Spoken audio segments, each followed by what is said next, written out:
ശബരിമല സ്വർണ്ണക്കവർച്ചയുമായി ബന്ധപ്പെട്ട് ഉണ്ണികൃഷ്ണൻ പോറ്റിയുടെ റിമാൻഡ് റിപ്പോർട്ടിലെ വിവരങ്ങളാണ് കൈരളി ന്യൂസ് പുറത്തുവിടുന്നത്. ഉണ്ണികൃഷ്ണൻ പോറ്റിയുടെ സ്വർണ്ണക്കവർച്ച 2 മുതൽ 10 വരെയുള്ള പ്രതികളുടെ ഒത്താശയോടുകൂടിയാണ്. 2 കിലോ സ്വർണ്ണമാണ് ഉണ്ണികൃഷ്ണൻ പോറ്റി തട്ടിയെടുത്തത്. ചെമ്പ് തകിടുകൾ 98-ൽ തന്നെ സ്വർണം പൊതിഞ്ഞതാണെന്ന് 2ാം പ്രതിയായ മുരാരി ബാബു എന്ന ഉദ്യോഗസ്ഥന് അറിയാമായിരുന്നു. ഇത് മറച്ചുവെച്ചാണ് സ്വർണം പൂശുന്നതിന് വസ്തുതാവിരുദ്ധമായ റിപ്പോർട്ട് മുരാരി ബാബു നൽകിയത്.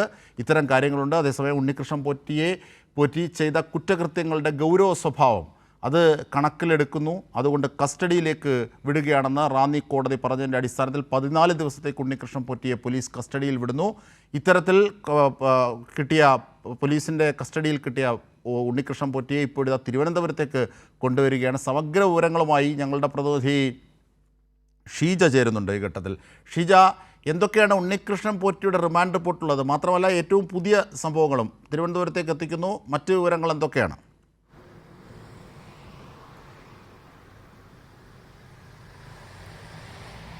അജിംഷാദ്, ഇന്ന് രാവിലെ 8:30യോടുകൂടിയാണ് തിരുവനന്തപുരത്തെ ക്രൈംബ്രാഞ്ച് ഓഫീസിൽ നിന്നും ഉണ്ണികൃഷ്ണൻ പോറ്റിയുമായി പ്രത്യേക അന്വേഷണ സംഘം ഇവിടെ റാന്നിയിലേക്ക് പുറപ്പെട്ടിട്ടുണ്ടായിരുന്നത്. 8:30 പുറപ്പെട്ട സംഘം 10:30യോടുകൂടി Ranni first class judicial magistrate കോടതിയിലേക്ക് എത്തുന്നു. തുടർന്ന് കോടതിയുടെ നടപടികൾ ആരംഭിക്കുന്നത് 11-12ഓടുകൂടിയാണ്. അപ്പോൾ പൂർണ്ണമായും അടച്ചിട്ട മുറിക്കുള്ളിലായിരുന്നു കോടതിയുടെ നടപടികൾ. അതിന് കാരണമെന്ന് പറയുന്നത് പ്രത്യേക അന്വേഷണ സംഘത്തിന്റെ ആവശ്യം തന്നെയായിരുന്നു. ഹൈക്കോടതിയുടെ നിരീക്ഷണത്തിൽ നടത്തിയ അന്വേഷണമാണ്. കേസിന്റെ രഹസ്യ സ്വഭാവം കണക്കിലെടുത്തുകൊണ്ട് അടച്ചിട്ട മുറിയിൽ തന്നെ നടപടികൾ വേണം എന്നുള്ള ആവശ്യത്തിന്റെ അടിസ്ഥാനത്തിലാണ് മറ്റുള്ളവരെയെല്ലാം മാറ്റിക്കൊണ്ട് ആ രീതിയിലുള്ളൊരു നടപടി കോടതി സ്വീകരിച്ചിട്ടുണ്ടായിരുന്നത്. അതിനുശേഷമാണ് ഏത് സാഹചര്യത്തിലാണ് കസ്റ്റഡിയിൽ വേണ്ടത് എന്നുള്ള കാര്യം കോടതിയെ ബോധിപ്പിക്കുന്ന കസ്റ്റഡി അപേക്ഷ കോടതിക്ക് മുന്നിലേക്ക് പ്രത്യേക അന്വേഷണ സംഘം വെച്ചത്. അതിൽ കൃത്യമായ രീതിയിൽ കാര്യങ്ങൾ ധരിപ്പിച്ചിരുന്നത്. അതിൽ പ്രധാനമായും അവർ പറഞ്ഞിട്ടുണ്ടായിരുന്നത് ഉണ്ണികൃഷ്ണൻ പോറ്റി ചെയ്ത കുറ്റകൃത്യം അത് ഗൗരവ സ്വഭാവത്തിലുള്ളതാണ്. അതുകൊണ്ട് ഒപ്പം തന്നെ കൂട്ടുത്തരവാദികളുടെ പങ്കിനെക്കുറിച്ച് വിശദമായി തന്നെ അന്വേഷിക്കേണ്ടതുണ്ട്. പ്രതികളുടെ പ്രവർത്തികൾ അത് സമൂഹത്തിലും വിശ്വാസികൾക്കിടയിലും വലിയ ആശങ്ക ഉണ്ടാക്കിയിട്ടുണ്ട്. ഈ തട്ടിയെടുത്ത സ്വർണം എങ്ങനെ വിനിയോഗിച്ചു എന്നത് സംബന്ധിച്ചിട്ടുള്ള കൂട്ടുത്തരവാദികളുടെ പങ്കിനെക്കുറിച്ചും അന്വേഷിക്കണം. പ്രതി സമാനമായ കുറ്റകൃത്യങ്ങൾ മുൻപും ചെയ്തിട്ടുണ്ടോ എന്നതും സമഗ്രമായി പരിശോധിക്കേണ്ടതുണ്ട്. അതിനെല്ലാം കസ്റ്റഡി ആവശ്യമാണ് എന്നുള്ളതാണ് വാദിച്ചിട്ടുണ്ടായിരുന്നത്. അത് ആ കോടതി അംഗീകരിച്ചു എന്നുള്ളതാണ്. അതിന്റെ അടിസ്ഥാനത്തിലാണ് ഈ മാസം 30 വരെ പോലീസിന്റെ കസ്റ്റഡിയിലേക്ക്, പ്രത്യേക അന്വേഷണ സംഘത്തിന്റെ കസ്റ്റഡിയിലേക്ക് ഉണ്ണികൃഷ്ണൻ പോറ്റിയെ വിട്ടുകൊണ്ടുള്ള കോടതിയുടെ തീരുമാനം വന്നത്. തീരുമാനം വന്നതിന് തൊട്ടു പിന്നാലെ തന്നെ ഉണ്ണികൃഷ്ണൻ പോറ്റിയുമായി മറ്റു നടപടിക്രമങ്ങളെല്ലാം പൂർത്തിയാക്കി കോടതിയിൽ നിന്ന് പുറത്തേക്ക് പ്രത്യേക അന്വേഷണ സംഘം ഇറങ്ങുകയായിരുന്നു. ഈ ഒരു ഘട്ടത്തിലാണ് പുറത്തു നിന്നവരുടെ ഭാഗത്തു നിന്നും ചെരുപ്പേറടക്കം ഉണ്ണികൃഷ്ണൻ പോറ്റിക്ക് നേരെ ഉണ്ടാകുന്നൊരു അങ്ങനെ ഉണ്ടാകുന്ന ഒരു സാഹചര്യം അടക്കം ഉണ്ടാവുകയും ചെയ്തു. ഏതായാലും അതിനുശേഷം അവിടെ നിന്നും പ്രത്യേക അന്വേഷണ സംഘം ഉണ്ണികൃഷ്ണൻ പോറ്റിയുമായി പത്തനംതിട്ടയിലെ AR ക്യാമ്പിലേക്കാണ് എത്തിയത്. അവിടെ 1 മണിക്കൂർ വിശ്രമിച്ചതിനു ശേഷമാണ് അവിടെ നിന്നും പുറപ്പെട്ടത്. ഇപ്പോൾ യാത്രാമധ്യയാണ്. അല്പസമയത്തിനകം തന്നെ തിരുവനന്തപുരത്തെ ക്രൈംബ്രാഞ്ച് ഓഫീസിലേക്ക് എത്തിക്കുന്നതായിരിക്കും ഉണ്ണികൃഷ്ണൻ പോറ്റിയെ. അതിനുശേഷമായിരിക്കും ഈ കേസുമായി ബന്ധപ്പെട്ടുകൊണ്ട് ഏത് രീതിയിൽ മറ്റു തുടർ നടപടികളിലേക്ക് കടക്കേണ്ടതാണ്.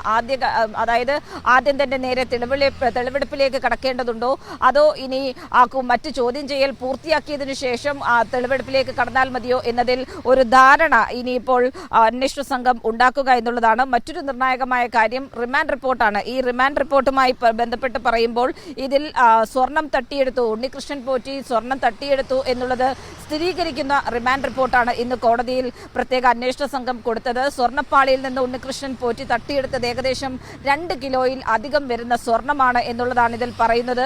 കുറ്റകരമായ ഗൂഢാലോചനയും കവർച്ചയുമാണ് നടന്നത് എന്ന് റിമാൻഡ് റിപ്പോർട്ട് വ്യക്തമാക്കുന്നു. ഇതിൽ ഈ ഒരു സ്വർണ്ണപ്പാളിയിൽ നിന്ന് തട്ടിയെടുത്തിട്ടുള്ള സ്വർണം അത് എവിടെ എന്നതിനെ കുറിച്ച് റിമാൻഡ് റിപ്പോർട്ട് വ്യക്തമാക്കുന്നില്ലെങ്കിൽ പോലും സ്വർണം യഥാർത്ഥ പാളിയിൽ നിന്നും വേർതിരിച്ചെടുത്തുവെന്നും റിപ്പോർട്ടിൽ പറയുന്നുണ്ട്. അതിനൊപ്പം തന്നെ ഈ പാളികളിലേക്ക് പൂശാൻ വേണ്ടി മറ്റു സ്പോൺസർമാർ നൽകിയ സ്വർണം അതിനെയും ഉണ്ണികൃഷ്ണൻ പോറ്റിയും സംഘവും തട്ടിയെടുത്തു എന്നുള്ളതും ഇതിൽ കൃത്യമായ രീതിയിൽ തന്നെ പറയുന്നുണ്ട്. 2 മുതൽ 10 വരെയുള്ള പ്രതികളുടെ ഒത്താശ ഉണ്ണികൃഷ്ണൻ പോറ്റിക്ക് ഈ കേസുമായി ബന്ധപ്പെട്ട് ലഭിച്ചിട്ടുണ്ട്. മുരാരി ബാബുവിന്റെ കാര്യവും പ്രത്യേകം എടുത്തു പറയുന്നു. മുരാരി ബാബുവിന് കൃത്യമായ രീതിയിൽ അറിയാമായിരുന്നു 98-ൽ സ്വർണം പൂശിയതാണ് ഈ സ്വർണ്ണപ്പാളികൾ എന്നുള്ളത്. ആ പാളികളിൽ സ്വർണ്ണമുണ്ട് എന്നുള്ളത് കൃത്യമായി അറിഞ്ഞുകൊണ്ടാണ് തെറ്റായിട്ടുള്ള ചെമ്പ് പാളിയാണ് എന്നുള്ള റിപ്പോർട്ട് നൽകിയിട്ടുള്ളത്. അപ്പോൾ ഉണ്ണികൃഷ്ണൻ പോറ്റിക്ക് സമാനം എന്ന രീതിയിൽ തന്നെ മുരാരി ബാബുവിന്റെ ഭാഗത്ത് നിന്നും ഗുരുതര വീഴ്ച തന്നെയാണ് ഉണ്ടായിട്ടുള്ളത്. ഏതായാലും ഈ തട്ടിപ്പിൽ പങ്കാളികളായിട്ടുള്ള എല്ലാവരുടെയും പങ്ക് സംബന്ധിച്ച് കൃത്യമായ രീതിയിൽ തന്നെ കാര്യങ്ങൾ ഇതിൽ വ്യക്തമാക്കുന്നുണ്ട് എന്നുള്ള കാര്യം തന്നെയാണ് അജിംഷാദ് എടുത്തു പറയേണ്ടത്. ഏതായാലും ഇനിയിപ്പോൾ കേസിന്റെ തുടർ നടപടികൾ എന്ന രീതിയിൽ അല്പസമയത്തിനകം തന്നെ തിരുവനന്തപുരത്തെ ഇഞ്ചിക്കലുള്ള ക്രൈംബ്രാഞ്ചിന്റെ ഓഫീസിലേക്ക് ഉണ്ണികൃഷ്ണൻ പോറ്റിയെ എത്തിച്ചതിനു ശേഷമായിരിക്കും തുടർന്ന് ഏത് രീതിയിൽ കേസിന്റെ നടപടികളുമായി മുന്നോട്ട് പോകണമെന്ന് പ്രത്യേക അന്വേഷണ സംഘം തീരുമാനിക്കുക. അതായത് ഷീജ, ഇതിൽ പ്രധാനപ്പെട്ടത് ഇപ്പോഴത്തെ ദേവസ്വം ബോർഡിന്റെ നിർണായകമായ നിലപാടുകളാണ് ഇത്തരത്തിൽ ഒരു വിശദമായ കണ്ടുപിടുത്തത്തിലേക്ക് ഈ കുറ്റക്കാരെ ഒക്കെ നിയമത്തിലേക്ക് കൊണ്ടുവരുന്ന വഴികൾ തുറക്കുന്നത്. നമുക്കറിയാം, അത് സൂചിപ്പിക്കപ്പെടുന്നത് പോലെ നേരത്തെ തന്നെ ദേവസ്വം വിജിലൻസ് കണ്ടെത്തിയ വിശദമായ അന്വേഷണ റിപ്പോർട്ടുണ്ട്. അത് കോടതിയിൽ സമർപ്പിച്ചതിൻ്റെ അടിസ്ഥാനത്തിലാണ് ഈ SIT പോലും കോടതിയുടെ മേൽനോട്ടത്തിൽ പ്രഖ്യാപിക്കുന്നത്. ദേവസ്വം ബോർഡും ആവശ്യപ്പെട്ടതാണ് ഇപ്പോഴത്തെ. അപ്പോൾ ഈ ഉദ്യോഗസ്ഥർ, അന്നത്തെ ദേവസ്വം ഉദ്യോഗസ്ഥരുടെ സഹായത്തോടു കൂടി ഈ ഉണ്ണികൃഷ്ണൻ പോറ്റി നടത്തിയ സമഗ്രമായ വിവരങ്ങൾ, ഇവിടെ ഏറ്റവും വലിയ ലക്ഷ്യമെന്നത് അയ്യപ്പൻ്റെ സ്വത്തുക്കൾ പുറത്തേക്ക് കവർന്നു കൊണ്ടുപോയവരെ നിയമത്തിന് മുന്നിൽ കൊണ്ടുവരിക മാത്രമല്ല, ഈ നഷ്ടപ്പെട്ട സ്വർണ്ണമെല്ലാം വീണ്ടെടുത്ത് ശബരിമലയിൽ എത്തിക്കുക. ഇതാണ് ദേവസ്വത്തിൻ്റെ തിരുവിതാംകൂർ ദേവസ്വം ബോർഡിൻ്റെ ഏറ്റവും പ്രധാനപ്പെട്ട ആവശ്യം. അതുമായി ബന്ധപ്പെട്ട നീക്കങ്ങൾ ഇപ്പോൾ പോലീസ് അതിൻ്റെ അന്വേഷണത്തിൽ വികസിക്കുമ്പോൾ ഈ സ്വർണം എവിടേക്കാണ് കൊണ്ടുപോയത്, ഇതെവിടെയാണ് പൂഴ്ത്തി വെച്ചിരിക്കുന്നത്, അല്ലെങ്കിൽ പൂഴ്ത്തി വെച്ചിട്ടുണ്ടോ അതോ വിറ്റിട്ടുണ്ടോ, ഇത്യാദി കാര്യങ്ങളൊക്കെ അന്വേഷിക്കുകയും അത് വീണ്ടെടുക്കുകയും ചെയ്യുന്നത് കൂടി ഈ ദൗത്യത്തിൽ ഉള്ളടങ്ങിയിട്ടുണ്ട് അല്ലേ? ആ രീതിയിലാണ് ഇതിൻ്റെ സമഗ്രത പുരോഗമിക്കുന്നത്. ഷീജ,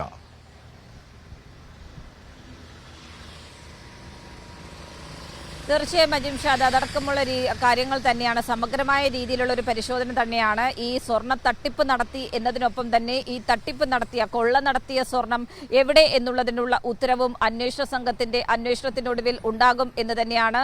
ആ സ്വർണം കണ്ടെത്തുക എന്നുള്ളത് കൂടിയാണ് പ്രത്യേക അന്വേഷണ സംഘത്തിന്റെ അന്വേഷണ പരിധിയിൽ വരുന്ന കാര്യങ്ങളിൽ ഉൾപ്പെടുന്നത് എന്ന് പറയുന്നത്. അതോടൊപ്പം തന്നെ ഈ ഗൂഢാലോചനയിൽ ഈ പറയുന്ന പ്രതിപട്ടികയിലുള്ളവർക്ക് മാത്രമാണോ പങ്ക്, അതോ ഈ പ്രതിപട്ടികയിലെ അപ്പുറത്തേക്ക് ചിലർ ഈ കേസുമായി ബന്ധമുണ്ടോ? കാരണം പ്രതിപട്ടികയിൽ ചെന്നൈയിലുള്ള സ്മാർട്ട് ക്രിയേഷൻസിന്റെ സിഇഒയോ അല്ലെങ്കിൽ ഹൈദരാബാദിലുള്ള നാഗേഷോ ഉൾപ്പെടെയുള്ളവർ ഇതിലേക്ക് വരുന്നില്ല. അപ്പോൾ അവരൊക്കെ ഈ പ്രതിപട്ടികയിലേക്ക് വരേണ്ടതാണോ എന്നതടക്കമുള്ള കാര്യങ്ങളിലുള്ള പരിശോധനയും നടക്കുന്നുണ്ട്. അങ്ങനെ സമഗ്രമായ രീതിയിലുള്ള ഒരു അന്വേഷണമാണ്. ഇതിൽ ഏറ്റവും പ്രധാനപ്പെട്ട കാര്യം, ഈ കേസുമായി ബന്ധപ്പെട്ട് രണ്ട് കാര്യങ്ങളാണ് എടുത്തു പറയേണ്ടത്. ഒന്ന്, ആദ്യഘട്ടത്തിൽ തന്നെ ഇത്തരത്തിലൊരു വിഷയം ഉയർന്നു വന്നപ്പോൾ ദേവസ്വം വിജിലൻസ് നടത്തിയ അന്വേഷണം, ദേവസ്വം വിജിലൻസിന്റെ അന്വേഷണ മികവിനെ എടുത്തു പറഞ്ഞ് തന്നെ മുന്നോട്ട് പോകേണ്ടിയിരിക്കുന്നു. കാരണം ദേവസ്വം വിജിലൻസിന്റെ അന്വേഷണത്തിലാണ് ഈ സ്വർണം ഉരുക്കി എന്നുള്ള ഗുരുതരമായിട്ടുള്ള ഞെട്ടിക്കുന്ന കണ്ടെത്തൽ ഉണ്ടായിട്ടുള്ളത്. അതോടൊപ്പം തന്നെ ദേവസ്വം ഉദ്യോഗസ്ഥരുടെ ഭാഗത്ത് നിന്നും വന്ന വീഴ്ചകൾ അക്കമിട്ട് നിരത്തി പറഞ്ഞിട്ടുണ്ടായിരുന്നത്. ആ ദേവസ്വം വിജിലൻസിന്റെ റിപ്പോർട്ടിന്റെ അടിസ്ഥാനത്തിലാണ് പ്രത്യേക അന്വേഷണ സംഘം അവരുടെ അന്വേഷണം ആരംഭിച്ചതും ഇപ്പോൾ മുന്നോട്ട് കൊണ്ടുപോയിക്കൊണ്ടിരിക്കുന്നതും. SITയിലേക്ക് എത്തുമ്പോൾ SIT ആദ്യം തന്നെ പ്രാധാന്യം നൽകിയത് പ്രാഥമികഘട്ട പരിശോധനകൾ നടത്തി തെളിവ് ശേഖരണം, പ്രതികൾക്കെതിരെയുള്ള തെളിവ് ശേഖരണം പരമാവധി നടത്തുക, അതിനുശേഷം മാത്രം പ്രതികളിലേക്ക് കടന്നാൽ മതി എന്നുള്ള തീരുമാനമായിരുന്നു. അത് വളരെ ശരിവെക്കുന്ന ഒരു തീരുമാനമായിരുന്നു. കാരണം ആ തെളിവുകൾ നിരത്തി ചോദ്യം ചെയ്തതുകൊണ്ടാണ് ഉണ്ണികൃഷ്ണൻ പോറ്റിക്ക് എല്ലാ കാര്യങ്ങളും തുറന്ന് അന്വേഷണ സംഘത്തോട് സമ്മതിക്കേണ്ടി വരുന്ന ഒരു സാഹചര്യത്തിലേക്ക് കാര്യങ്ങൾ എത്തിയത്. അതാണ് ആ സ്ട്രാറ്റജിയാണ് ഒരുപക്ഷെ നല്ല രീതിയിൽ വിജയിക്കുന്നതിലേക്ക് നയിച്ചത്. പലരും എന്താണ് അറസ്റ്റ് വൈകുന്നതെന്നൊക്കെ ചോദിക്കുന്നതിനുള്ള ഉത്തരം കൂടിയാണ് ഷീജ അത് സമഗ്രമാക്കിയത്. ഞാൻ ഷീജ ഇനിയിപ്പോൾ തിരുവനന്തപുരത്ത് എത്തിക്കഴിഞ്ഞ് ഇഞ്ചക്കലടക്കം തെളിവെടുപ്പും മറ്റ് വിവരശേഖരണങ്ങളൊക്കെ ഉണ്ട് പോലീസ് തിരുവനന്തപുരത്തേക്ക് ഉണ്ണികൃഷ്ണൻ പോറ്റിയുമായി എത്തിക്കൊണ്ടിരിക്കുകയാണ്. ഞാൻ ഷീജയിലേക്ക് തിരിച്ചെത്താം.